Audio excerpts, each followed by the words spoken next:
தமிழ் நண்பர்கள் அனைவருக்கும் வணக்கம். அக்னி சிறகு சேனல் சார்பாக இந்த வீடியோவுக்கு உங்களை அன்புடன் வரவேற்பது நான் உங்கள் கௌசி.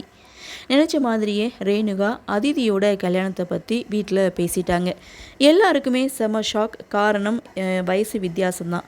கௌதமுக்கு 42 வயசு, அதிதிக்கு அதில் பாதி தான். அப்படி இருக்கும்போது சின்ன பொண்ணாக இருக்கிற இவளை எப்படி அவருக்கு கல்யாணம் பண்ணி வைக்க முடியும் அப்படின்னு சொல்லி மதுமிதாவுடைய அப்பா ஜீவா எல்லாருமே பேசுகிறாங்க. ஆனால் ரேணுகாவுக்கு மட்டும் இந்த கல்யாணத்தில் முழு சம்மதம். மதுமிதா பேசும்போது பசங்களோட வாழ்க்கை நல்லபடியாக அமைய போகுது, அதில் ஏன் நீ குறுக்கால வரேன்னு சொல்லி ரேணுகா மதுவை திட்டுறாங்க. மது இருந்தாலும் எவ்வளவோ எடுத்து சொல்கிறாங்க, ஆனால் ரேணுகா அதை கேட்கவே இல்லை. இப்படி எல்லாரும் முட்டி மோதி பேசிகிட்டு இருக்கும்போது அதிதி என்ட்ரி கொடுக்குறாங்க. ஏன் எல்லாரும் அவங்கவுங்க முடிவை பேசிகிட்டு இருக்கீங்க, சண்டை போடுறீங்க, என்னோட முடிவு என்னன்னு யாராவது ஒருத்தர் கேட்டிங்களா அப்படின்னு சொல்லிட்டு கௌதமை கல்யாணம் பண்ணிக்க எனக்கு முழு சம்மதம்னு சொல்லிடுறாங்க. அதற்கான ரீசன் என்ன அப்படின்றதையும் சொல்கிறாங்க. எனக்கு ஆடம்பர வாழ்க்கை எனக்கு தேவை. ஸோ காரு வீடுன்னு நான் வாழ ஆசைப்பட்றேன். அப்படி ஒரு வாழ்க்கை தானாக அமையும் போது நான் அதை எப்படி கைவிட முடியும்?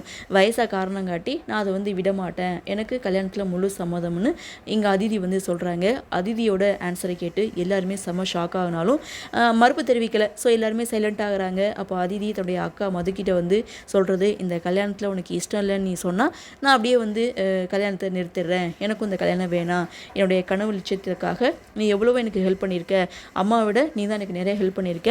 ஸோ நீ உன்னோட வார்த்தை தான் எனக்கு முக்கியம் அப்படின்னு சொன்னதுமே மது அந்த இடத்துல எதுவுமே பேச முடியலை.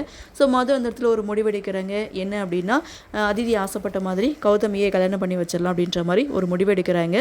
ஜீவா கிட்ட சொல்லி நாளைக்கு நிச்சயம் பண்ண வர்றோம்னு வீட்டில் சொல்லிடு அப்படின்ட்டு ஜீவா கிட்டேயும் சொல்ல, இது எல்லாமே அதிதிக்காக தான் அப்படின்றாங்க. சின்ன வயசுலேருந்து அவள் ஆசைப்பட்டது எல்லாமே கிடைக்கணும்னு நம்ம சொல்லி வளர்த்துட்டோம். இப்போ ஆசைப்பட்டது எதுவும் கிடைக்காதுன்னு சொன்னாக்க அவள் ஏதாவது தவறான ஒரு முடிவை எடுத்துருவாளோன்னு பயமாக இருக்குது. அதனால் அதிதிக்காக தான் இதுக்கு நான் சம்மதிக்கிறேன்னு முழு மனசோட இங்கே மதுமிதா ஓகே சொல்லிட்டாங்க. அப்படியே சீனை கட் பண்ணால் நம்ம கௌதமுடைய வீடு. ஸோ இங்கே கௌதமை கல்யாணம் பண்ணிக்க சொல்லி எல்லாருமே பேசுகிறாங்க. பொண்ணு யார் அப்படின்றதையும் சொல்லிடுறாங்க.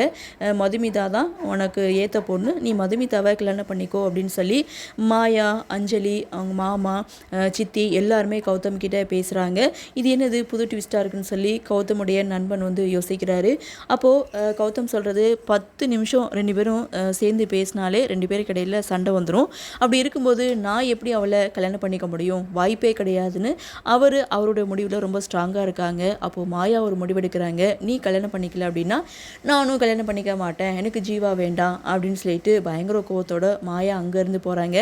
அந்த இடத்துல கௌதமுடைய சித்தி கௌதம்கிட்ட எடுத்து சொல்கிறாங்க, நீ ஒருத்தனால இங்கே எல்லாரும் கஷ்டப்பட வேண்டியது இருக்குது. மாயாவுக்காக நீ மதுவை ஓகே சொல்லு, கல்யாணத்துக்கு சம்மதம் சொல்லு அப்படின்னு சொல்லிட்டு இங்கே கௌதமை சம்மதிக்க சொல்கிறாங்க.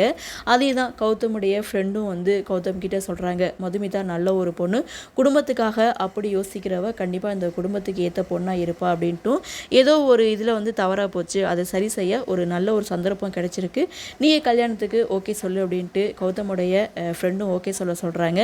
அதே மாதிரி கௌதமும் கல்யாணத்துக்கு சம்மதிக்கிறாரு. அப்படியே சீனை கட் பண்ணால் இங்கே மதுமிதாவுடைய வீடு. ஸோ இங்கே எல்லாருமே பரபரப்பாக இருக்காங்க. மது தான் வீட்டில் எல்லா வேலையும் பார்க்குறாங்க. அது மட்டும் இல்லை, வீட்டில் இருக்கவங்க எல்லாரையுமே லேட் ஆகிடுச்சு அப்படின்னு சொல்லி எழுப்பி விட்டு அதிதியோட என்கேஜ்மெண்ட்டுக்கு கௌதம் வீட்டுக்கு அனுப்பி வைக்கிறாங்க. ஆனால் மதுமிதா ரெடி ஆகலை. எல்லா வேலையும் வீட்டில் செய்கிறதுனால எல்லாரும் ரெடி ஆகிட்டாங்க. ஆனால் நம்ம மது மட்டும் ரெடியாக லேட் ஆகுது. எல்லாருமே அனுப்பி வச்சுட்டு நான் பின்னாடி வரேன் அப்படின்னு சொல்லிட்டு இங்கே மது ஒரு பக்கம் ரெடி ஆகிட்டு இருக்காங்க. அதே சமயம் இங்கே கௌதமுடைய ஃபேமிலி அப்புறம் மதுமிதாவுடைய ஃபேமிலி எல்லாருமே ஒன்று கூடுறாங்க. ஸோ இங்கே மதுமிதா வரலையா அப்படின்னு சொல்லிட்டு இங்கே கௌதமோட சித்தி கேட்குறாங்க. அதாவது ப்ரொமோவில் பார்த்த சீட் தான்.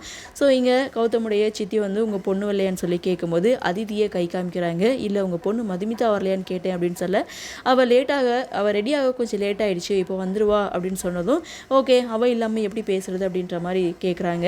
பரவாயில்ல, நம்ம பேச வேண்டியதை பேசிடலாம் அப்படின்றாங்க. அப்போ தான் கௌதமுடைய மாமா அவங்க தங்கச்சிக்கிட்ட சொல்கிறது, பொண்ணு இல்லாமல் எப்படி மற்றது பேச முடியும் அப்படின்னு சொல்லி இவங்க 2 பேருக்குள்ளேயே பேசிக்கிறாங்க. அந்த சமயம் தான் நம்ம மது என்ட்ரி கொடுக்குறாங்க. ரொம்ப பரபரப்போட ஒரு சர்க்கிளோட என்ட்ரி கொடுக்குறாங்க. மதுவை பார்த்ததும் கௌதம், என்னது என்கேஜ்மெண்ட்டு கூட சாதாரண ஒரு ட்ரெஸ்லேயே வருவாங்க, அப்படின்னு சொல்லி தன்னுடைய ஃப்ரெண்டுக்கிட்ட வந்து கேட்குறாங்க. அவள் சிம்பிளாக இருக்க ஆசைப்படுறா. அன்றைக்கி நிச்சயத்தன்னைக்கு ரொம்ப கிராண்டாக இருக்கும்போது நிச்சயம் நடக்காமல் போயிடுச்சு. அவங்கவுங்களுக்கும் ஒவ்வொரு சென்டிமெண்ட் இருக்கும் இல்லையா, இதில் அவளும் ஒருத்தி அப்படின்ற மாதிரி இங்கே ஏதோ சமாளிக்கிறாரு. ஸோ இங்கே மதுவை உட்கார சொல்கிறாங்க. அப்போது இங்கே கௌதமுடைய சித்தி புடவை எடுத்துகிட்டு வர சொல்லி எங்கள் குடும்ப வழக்கப்படி அங்கே பொண்ணுக்கு புடவை கொடுக்குறது வழக்கம் அப்படின்னு சொல்லிட்டு அந்த புடவையை கையில் ஏந்திட்டு, அதாவது ஒரு தட்டில் பூ பழம் புடவையெல்லாம் வச்சு எடுத்துகிட்டு போகிறாங்க. அது அதித்திக்கு தான் கொடுக்க போகிறாங்க அப்படின்னு சொல்லி எல்லாருமே எதிர்பார்த்துட்டு இருக்காங்க.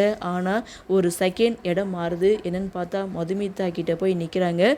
எழுந்துருமா அப்படின்னு சொல்லி மதுவை எழுந்துக்க சொல்கிறாங்க. மதுவும் எழுந்துக்கிறாங்க. இதை வாங்கிக்கோ அப்படின்னு சொல்லி புடவையை நீட்டுறாங்க. மது வந்து செம ஷாக்லாம் இருக்காங்க. மது மட்டும் இல்லை, மதுமிதாவோட ஒட்டுமொத்த குடும்பமும் இங்கே என்ன நடக்குது அப்படின்ற ஒரு ஷாக்கிங்லேயே வந்து பார்த்துட்ருக்காங்க. எதிர்பார்த்ததும் எதிர்பாராத ட்விஸ்ட்டும் அப்படின்ற மாதிரி இன்றைக்கி எபிசோடை வந்து முடிச்சிருக்காங்க. அடுத்து என்ன நடக்கும் அப்படின்ற ஒரு மிகப்பெரிய ஒரு எதிர்பார்ப்பு தான் ப்ரொமோவுக்காக வெயிட் பண்ணுற மாதிரி இருக்குது. ஸோ அதிதியோட கல்யாணத்தை பற்றி பேச தான் இவங்க வந்திருக்காங்க. ஆனால் இங்கே கௌதம் மதுமிதா இவங்களுடைய என்கேஜ்மெண்ட்டை பற்றி தான் இவங்க வந்து முடிவு பண்ணுறாங்க. ஸோ இதில் இவ்வளோ குளறுபடி நடந்திருக்கு. அடுத்து என்ன நடக்கும் அப்படின்ற ஒரு எதிர்பார்ப்போடு இன்றைக்கி எபிசோடு முடிச்சிருக்காங்க. பார்க்கலாம் அடுத்தடுத்து என்ன மாதிரியான சுவாரஸ்யத்தோடு கதைக்கள நகர்வை கொண்டு வராங்க அப்படின்றத நாமளும் பொறுத்திருந்து பார்க்கலாம். இன்றைய பகுதி பற்றின உங்களுடைய கருத்தை வழக்கம் போல் கமெண்ட்ஸில் பதிவு பண்ணுங்கள். இந்த வீடியோ உங்களுக்கு பிடிச்சிருந்தால் லைக் பண்ணுங்கள், ஷேர் பண்ணுங்கள். மறக்காமல் நம்ம சேனலை சப்ஸ்கிரைப் பண்ணிக்கிறீங்க சொல்லி இந்த வீடியோவிலேருந்து விடைபெறுகிறேன். நன்றி, வணக்கம்.